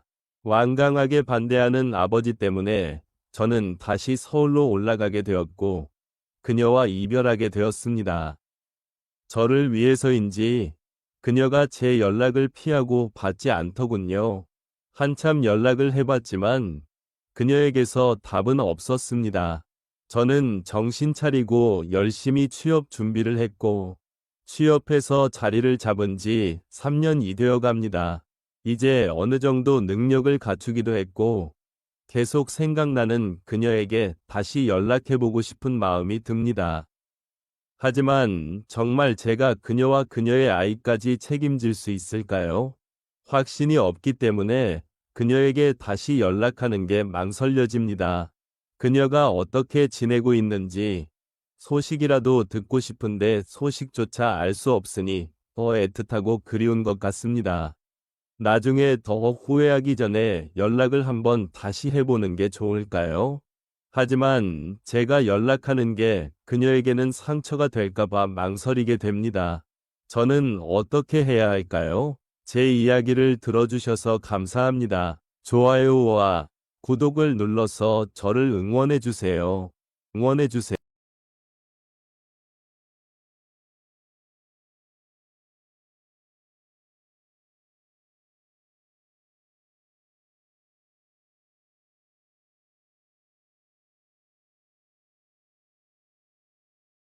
결혼한 지 2년, 주변에서 모두가 부러워하는 사이였다. 그런데 지금 사이가 최악이다. 가장 큰 문제는 돈이었다. 아내는 나의 수입에 만족하지 못했다. 그래서 항상 불만이 많았다. 결혼 전 아내는 새마을금고 계약직이었다. 외모가 예뻐서 인기가 많은 사람이었다. 그녀는 화려한 옷을 입고 비싼 레스토랑에서 식사를 즐겼다. 해외여행도 자주 다녔던 사람이었다. 그녀의 인스타를 보면 마치 연예인 같았다. 나도 그녀의 팔로워 중 한 명이었다. 그러다 우연히 그녀를 직접 만날 수 있었다. 그녀는 연예인 못지않게 예뻤다. 나는 그녀에게 구애를 하게 되었다. 수많은 경쟁자들 속에서 내가 승리를 했다. 공기업에 다니는 나에게 그녀도 호감을 보였다. 적어도 안정된 생활이 보장되어서 좋다고 했다. 그렇게 우리는 가까워졌다. 사귀는 동안에도 그녀에게 고백하는 남자가 많았다. 그녀를 잃게 될까봐 두려웠다. 그래서 그녀와의 결혼을 서둘렀다. 그 이후 우리는 화려하게 결혼식을 올렸다. 친구들도 모두 부러워했었다. 아내는 일을 그만두었다. 그리고 취미로 브이로그를 올리곤 했다. 유부녀였지만 팔로워도 제법 많았다. 팔로워가 많아지자 점점 아내의 욕심도 커졌다. 외모를 꾸미고 멋진 장소를 찾아다녔다. 당연히 돈도 많이 들었다. 그리고 아내의 불만이 많아졌다. 내 수입에도 불만을 드러냈다. 물론 내 수입이 적다고 생각하지는 않았다. 우리는 돈 때문에 많이 다투었다. 나이에 비해 적지 않게 벌었다. 하지만 아내는 항상 부족하다고 했다. 대부분의 수입은 아내의 꾸민비로 쓰였다. 아내의 SNS는 무척 화려했다. 아내의 친구들도 모두 부러워했다. 하지만 현실은 그렇지 않았다. 카드값 갚는 게 부담스러워졌고 항상 생활비에 쪼들렸다. 조금씩 아내는 가정에 소홀해졌다. 집안일은 거의 내 몫이 되었다. 그리고 아내는 집을 비우는 일도 많았다. 그 일로 아내와 다투기도 했다. 하지만 아내는 자신의 일을 존중해달라 했다. 그저 좋아하는 일을 할 뿐이라고 말했다. 이후 아내는 본격적으로 일을 시작했다. 매니지먼트 계약도 맺게 되었다. 관리가 들어가니 구독자도 급격히 늘었다. 하지만 인터넷 방송도 쉽지는 않았다. 아내보다 더 예쁜 스트리머도 많았고, 아내는 나이도 적지 않은 유부녀일 뿐이었다. 그러자 회사에서 컨텐츠 방향을 바꾸기 시작했다. 점점 야한 복장이 많아졌다. 그리고 실시간 방송이 많아졌다. 실시간 방송에서는 미친 사람들이 많았다. 노골적으로 희롱을 하는 사람도 있고 특정 행위를 요구하는 사람도 많았다. 그때 아내도 힘들다고 했다. 하지만 점점 구독자가 늘어나고 수입도 많아졌다. 나는 당장 그만두라고 했다. 하지만 아내는 오히려 더 화를 냈다. 싫으면 그만큼 돈을 벌어오라고 소리쳤다. 아내도 조금씩 그들에게 적응을 해갔다. 그리고 그들의 요구는 더욱 많아졌다. 아내의 옷차림은 점점 더 과감해졌다. 그 일로 아내와 몇 번이나 싸웠다. 하지만 아내는 일일 뿐이라 했다. 나도 지쳐가기 시작했다. 아내의 컨텐츠를 보긴 했다. 하지만 실시간 방송은 외면했다. 구독자들과의 대화가 불편했기 때문이다. 내가 포기를 하는 듯 하자 아내의 활동은 더욱 많아졌다. 마치 연예인 같았다. 구독자들과 행사도 기획했고, 외부 촬영도 잦아졌다. 집에도 밤 늦게 들어올 때가 많았다. 나는 그런 아내가 걱정되었다. 하지만 아내는 괜한 걱정 말라고 했다. 이렇게 돈 벌고 몇 년 안에 그만둔다고 했다. 그때 이사도 가고 아이도 가지자고 했다. 불안하지만 아내를 말릴 수 없었다.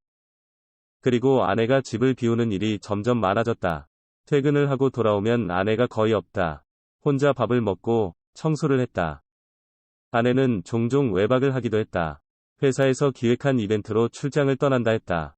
보통 맛집 탐방이나 여행지 소개 등이었다. 어느 날 아내는 3박으로 제주도 출장을 간다 했다.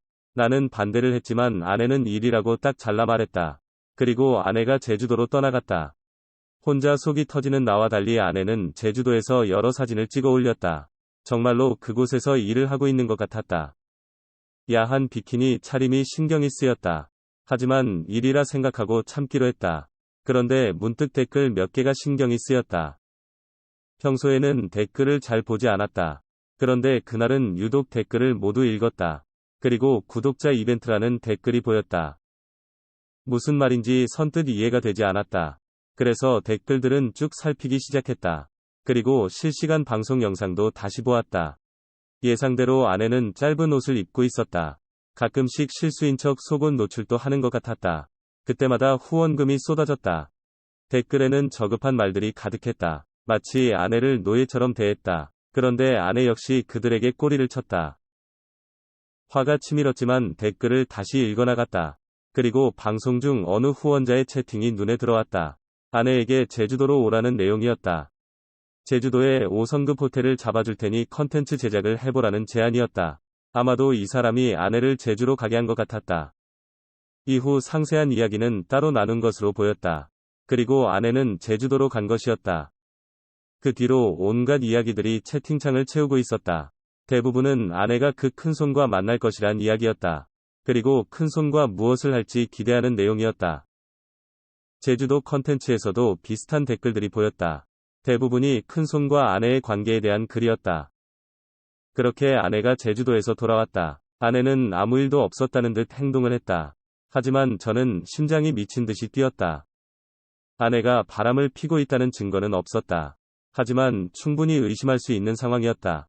그래서 아내의 컨텐츠들을 미친 듯이 살폈다. 그 큰손이라는 사람은 방장 행세를 하고 있었다. 구독자가 많지 않았지만 그 큰손의 후원이 컸다. 사실상 그 사람이 아내의 물주였다. 그래서 아내는 그 사람을 붙잡으려 애를 썼다. 그 사람의 요구를 거의 들어주는 듯 했다. 두 사람의 관계를 암시하는 내용도 종종 보였다.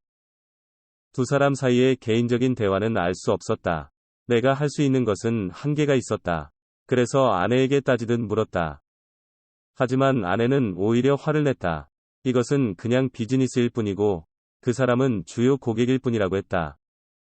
제주도 역시 그 사람의 후원은 맞다. 하지만 그 사람이랑 간 건 아니라고 했다. 오히려 내가 위처증이 있다고 화를 냈다. 그 뒤로 우리는 거의 매일 싸웠다. 하지만 아내는 방송을 그만두지 않았다. 그러다 우리는 이혼을 하기로 했다. 아내는 당당하게 이혼 소송을 진행했다. 내 의심 때문에 결혼 생활이 파탄났다고 했다. 나는 위처증 환자가 되어버렸다. 그러던 중 일이 터져버렸다. 아내의 개인적인 사진이 유포된 것이었다. 어느 호텔에서 찍힌 사진이었다. 잠든 아내의 모습이 유출된 것이었다. 누군가 아내와 같은 침대에서 사진을 찍은 것이다. 좀 더 노골적인 사진들도 있었다. 결국 그 큰손과 함께 여행도 갔었고 후원금을 받고 그의 은밀한 요구도 들어줬던 것이었다. 남자는 그때마다 사진과 영상을 찍었던 모양이다. 이후 인터넷에 아내의 동영상이 떠돌게 된 것이다. 결국 아내는 방송을 중단했다. 아내는 그렇게 순식간에 몰락했다. 이혼 소송 역시 아내에게 불리하게 돌아갔다. 결혼 파탄의 책임이 아내에게 있는 상황이었다. 모든 게 내게 유리한 방향으로 끝이 났다. 아내가 잘못했다고 용서해달라고도 했다. 하지만 나는 그럴 마음이 없었다. 결국 우리는 이혼을 했다. 그 일로 아내는 방송도 중단했고 그 남자와도 소송을 벌였다. 그리고 아내는 여전히 방송을 했다. 이전보다 더 심한 방송이었다. 그렇게 점점 싸구려 이미지만 쌓여갔다. 시청자가 계속 줄어들더니 최근에는 그런 방송마저 접은 것 같았다. 가끔 오던 전화도 이제 오지 않는다. 성인 사이트에서 방송을 한다는 소리도 있고 외국으로 갔다는 소리도 있다.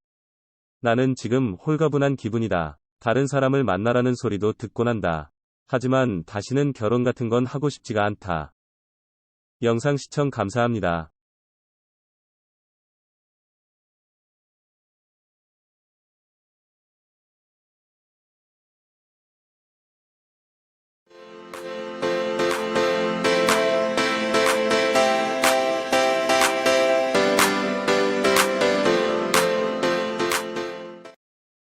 안녕하세요. 저는 20대 남성입니다. 참 허무하게 여친과 헤어졌지요. 여친은 저보다 어린 대학생이었고 저는 대학을 갓 졸업한 신입사원이었습니다. 우리는 대학에서 만난 사이였습니다. 여친은 한눈에 봐도 눈에 띄는 미인이었습니다. 당연히 쫓아다니는 남자가 많았습니다. 그래서인지 여친의 자존감이 많이 높았지요. 그녀가 공부를 썩 잘하는 것은 아니었습니다. 하지만 사교성은 좋은 편이었지요. 그래서 남녀 가리지 않고 인기가 많았습니다. 제가 아는 여친은 돈을 쓰는 일도 없었습니다. 남자들이 밥도 사주고 술도 사주었지요. 알아서 지갑을 여는 남자들이 많았습니다. 여친에게는 그런 것이 당연한 일상이었습니다. 하지만 그때마다 여친은 엄청 고마워했고 다음에는 자신이 사겠다고 말을 했지요. 하지만 다음번에도 여친은 계산을 하지 않았습니다. 남자들이 알아서 먼저 돈을 내곤 했으니까요. 그렇게 해서라도 그녀와 함께하고 싶어 했죠. 그녀는 자신의 강점을 너무 잘 알고 있었던 것이죠. 하지만 저는 그녀를 꼬실 자신이 있었습니다. 물론 믿는 것은 부모님의 부유함이었습니다. 저는 집요하게 그녀에게 접근을 했고 온갖 선물로 환심을 샀습니다. 그리고 자동차로 그녀를 태우고 다녔지요. 그런 노력 덕분에 그녀와 친해질 수 있었고 명품백까지 선물하면서 그녀에게 고백을 했습니다. 그렇게 그녀와 어렵게 사귀게 되었습니다. 마치 전투에서 승리를 한 것 같은 기분이었습니다. 다른 친구들도 모두가 부러워할 정도였지요. 하지만 그것은 또 다른 노예 생활의 시작이었습니다. 저는 그녀의 경제적인 부분을 충족시켜 주었고 그녀는 제 자존심을 세워줄 수 있는 여자였습니다. 그렇게 서로의 필요를 충족시키며 연애를 시작했습니다. 예쁜 여친이 있다는 사실만으로도 좋았습니다. 하지만 그녀는 제게 원하는 것이 많았습니다. 그녀는 우선 더치페이를 싫어했습니다. 사실 여자가 돈 쓰는 것 자체를 안 좋게 보았죠. 더치페이를 주장하는 남자들이 한심하다고 했죠. 그리고 가부장적인 남자도 싫다고 했습니다. 여자라고 무시하는 남자들을 혐오한다고 했죠. 그 말에는 저도 공감을 했습니다. 하지만 그러면서 여자니까 배려가 필요하다더군요. 뭔가 앞뒤가 안 맞는 주장들 같았죠. 하지만 싸우고 싶지가 않아서 고개만 끄덕였습니다. 그런 이유 때문에 그녀는 한국이 싫다고 하더군요. 그래서 한국에서 결혼을 할 생각도 없고 결혼을 하더라도 시댁은 안 갈 거라고 하더군요. 자신의 주관이 확실한 그녀였습니다. 한국은 여자가 살기 힘든 곳이라더군요.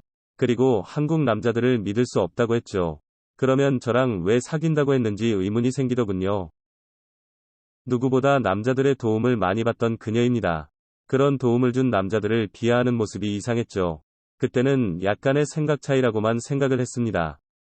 서양의 선진국들은 자신의 로망이라고 했습니다. 유럽에서 자기 능력 발휘하면서 살고 싶다고 했습니다.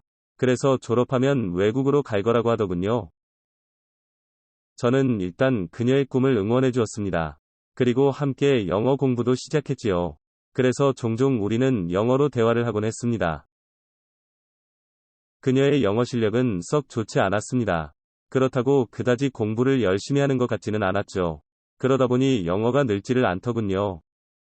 공부보다는 외모 꾸미거나 노는 시간이 더 많았죠. 그래서 공부도 제가 많이 도와주게 되었습니다. 그러다 보니 제 영어 실력만 느는 것 같았지요. 그러다 저는 졸업을 하고 취업을 하게 되었습니다. 그녀는 아직 졸업이 1년 남은 상황이었죠. 자연스럽게 만날 기회가 많이 줄어들 수밖에 없었습니다. 그녀와는 대화가 잘 통하는 편이 아니었습니다. 그래서 그런지 안 만나도 아쉽지는 않더군요. 오히려 회사 사람들과 대화가 잘 통해서 좋았습니다. 자주 안 만나니 걱정도 많아졌습니다. 그녀 주변에 남자들이 많은 것을 알기 때문이었죠. 다른 남자들이 그녀에게 접근하는 게 신경이 쓰였습니다. 특히 그녀는 스터디 그룹에서 영어 공부를 한다고 했습니다. 그런데 그 멤버들 중 대부분이 남자들이더군요. 당연히 그녀에게 수시로 연락을 하는 남자들도 있었죠. 그 남자들의 목적은 뻔했습니다. 그래서 그런 불안감을 털어놓았죠. 그녀는 저를 혐오스럽게 쳐다보더군요. 자길 어떻게 보기에 그런 걱정을 하냐고 했죠. 그러면서 한국 남자들의 이런 생각이 싫다고 했습니다. 저는 황급히 그녀에게 사과를 했습니다. 그럴 때마다 그녀는 단호하게 말을 하더군요. 자긴 그런 여자 아니라고 말이죠. 불안하지만 그녀를 믿어야 했습니다. 그런데 어느 날 대학 친구 한 놈이 연락을 해왔습니다. 그리고 제게 여자친구랑 헤어졌냐고 묻더군요. 저는 무슨 소리냐고 물었습니다. 학교 후배들 말이 그녀가 요즘 클럽을 자주 간다더군요. 하지만 클럽을 간다는 사실은 저도 들었던 이야기였습니다. 그녀는 제게 말을 하고 당당히 클럽을 갔었지요. 물론 아무 일도 없었으니 걱정 말라고도 했었고요. 그냥 친구들과 함께 간 것뿐이라고 하더군요. 당연히 속이 부글부글 끓었지만 따질 수는 없었지요. 그래서 친구에게도 헤어진 건 아니라고 했습니다. 그러자 친구는 그녀 관리를 잘하라고 했습니다. 그녀가 가장 싫어하는 말을 하더군요. 여자는 남자가 관리할 대상이 아니라고 했었지요. 한국 남자들의 그런 권위의식이 싫다고 해서 한바탕 화를 냈었던 일도 있었거든요. 친구의 말이 신경은 쓰였지만 제가 할 수 있는 일이 없었습니다. 그녀는 믿지만 남자들을 믿을 수 없었죠. 하지만 얼마 후 충격적인 사건이 발생을 했습니다. 친구들 몇몇이 제게 연락을 해줘서 알게 된 사건이었죠. 다름이 아니라 인터넷에 퍼진 어떤 영상이 문제였습니다. 어느 백인 남성이 유포한 영상이라고 하더군요. 그 속에 몇몇 한국 여성들이 있었는데 그 중에 여자친구와 닮은 여자가 있었습니다. 저도 급히 영상을 검색해서 찾아봤습니다. 생각보다 어렵지 않게 영상을 볼 수 있었죠. 그리고 그 속에는 정말로 여친이 있었습니다. 영상의 시작은 어느 클럽이더군요. 백인 남자들끼리 히히덕거리고 있더군요. 그리고 한국 여성들에게 접근을 하는 모습이었습니다. 두 명의 여자들은 생각보다 쉽게 넘어왔고, 남자들은 첫 대면부터 노골적인 터치를 했습니다. 그런데 그중 한 명이 제 여친이었습니다. 이후 백인 남성들은 그녀를 불러냈고, 너무 쉽게 숙박업소까지 함께 갔더군요. 저랑은 불결해서 못 간다던 모텔이었죠. 그놈은 제 여친을 마음대로 가지고 놀더군요. 영어로 쌍욕까지 하면서 그녀를 대했습니다. 그런데 놀라운 것은 여친의 반응이었습니다. 온갖 수치스러운 짓을 당하면서도 웃더군요. 오히려 여친이 더욱 애원하는 것 같았습니다. 여친은 어눌한 영어로 그놈의 비위를 맞추었죠. 처음에는 영상이 유출된 것도 충격이었는데 여친의 그런 태도가 더욱 충격이었습니다. 그녀의 평소 모습과는 너무 다른 모습이었죠. 그녀가 혐오한다던 남자들의 행동을 모두 받아들이더군요. 오히려 그 놈은 여친을 더욱 하찮게 대했습니다. 그럼에도 여친은 웃으며 받아들이고 있었죠. 카메라의 존재는 여친도 모르고 있는 것 같았습니다. 그래서 더더욱 노골적인 여친의 행동이 보였지요. 여친은 어떻게든 남자의 눈에 들고 싶어 하는 것 같더군요. 이렇게 자존심도 없는 여자인 줄 정말 몰랐죠. 아니면 상대가 백인 남자라 그런 것인지도 몰랐습니다. 그렇게 영상은 제게 큰 충격을 안겨주었습니다. 여친이 바람을 피웠다는 것도 충격이었습니다. 그리고 여친이 이렇게 자존심도 없는 것도 충격이었죠. 한동안 정신이 멍해지는 기분이었습니다. 그녀와 키스를 하는 데만 한 달이 걸렸었습니다. 그리고 1년쯤 뒤에야 호텔에서 관계를 가졌죠. 모텔에서 관계를 가지는 남녀를 혐오하던 그녀였죠. 여자를 저런 곳에 데려가는 남자도 싫고 따라가는 여자들도 이해가 안 된다던 그녀였죠. 하지만 그녀는 더 더러운 곳에서 놀이개가 되었더군요. 하지만 일단은 이 일을 수습부터 해야 했습니다. 그래서 여친에게 연락을 했습니다. 여친도 분명 영상 유출에 대해서 알고 있을 것 같았죠. 한참 만에 여친이 전화를 받았습니다. 예상대로 여친의 목소리가 좋지 않았습니다. 하지만 영상에 대해서는 아무런 이야기도 하지 않더군요. 그녀의 잘못에도 이상하게 화가 크게 안 나더군요. 저도 사실 그녀를 그다지 사랑하지 않았던 것 같습니다. 그래서 오히려 마음이 차분했습니다. 말없는 그녀 대신 제가 먼저 영상에 대해서 이야기를 꺼냈습니다. 여친이 흠칫 놀라더니 이내 울음을 터뜨리더군요. 저는 우선 경찰에 신고부터 하라고 했습니다. 여친은 울기만 했지 아무것도 하지 못하더군요. 매번 똑똑한 여성인 척 하더니 아는 게 너무 없었죠. 그래서 제가 그녀 대신 사이버 수사대에 신고부터 했습니다. 그리고 해당 영상들을 내리는 방법도 찾아보았습니다. 마침 그런 일을 전문으로 해주는 업체도 있었습니다. 그래서 업체에 돈을 주고 위례를 했습니다. 다행히 그녀의 영상은 빠르게 지워지기 시작했습니다. 그제야 그녀도 조금은 진정을 하는 모습이었습니다. 그리고 제게 미안하다는 말을 하더군요. 사과 한마디 듣는 게 참 어렵더군요. 참 뻔뻔하고 한심하다는 생각이 들었습니다. 나는 왜 멍청하게 호구처럼 살았을까 싶더군요. 화를 억누르며 그녀에게 자초지종을 물었습니다. 그녀는 외국인 친구들을 사귀고 싶었다고 하더군요. 그래서 이태원 클럽에도 간 것이더군요. 백인들에 대한 환상을 심하게 가지고 있었던 그녀입니다. 그녀는 백인들은 돈도 많고 젠틀한 사람들이라고 믿었죠. 자신이 믿었던 백인에게 배신당한 게 충격인 모양이었습니다. 그녀를 위해주고 받들어주던 것은 한국 남자들이었고 그녀가 동경하던 백인 남자는 그녀를 가지고 놀 뿐이었죠. 참으로 한심하다는 생각이 들었습니다. 그녀는 며칠 동안 울기만 할 뿐 아무것도 못했습니다. 결국 제가 문제 해결을 위해 뛰어다녔죠. 그녀에게 마음은 떠났지만 인간적인 도리였죠. 지금 생각하면 끝까지 호구였구나 싶습니다. 하지만 그게 내 마지막 자존심이었습니다. 어찌되었건 제 여자친구였으니까요. 헤어지더라도 마무리는 하자는 심정이었죠. 그녀는 갑자기 제게 엄청 순종적이더군요. 자꾸 고맙다거나 사랑한다고 표현도 해서 놀랐습니다. 절대로 이런 여자가 아니었는데 말이죠. 하지만 이미 제 마음은 떠난 뒤였죠. 어서 빨리 마무리하고 헤어지자고 생각했습니다. 최대한 서둘러 수습을 해주었지만 이미 소문은 날대로 나버린 상황이었죠. 그녀의 집에서도 난리가 났었습니다. 그녀는 매일 울면서 전화를 했습니다. 그리고 소송을 거는 방법도 물어보더군요. 하지만 이제부터는 혼자 알아보라고 말을 했습니다.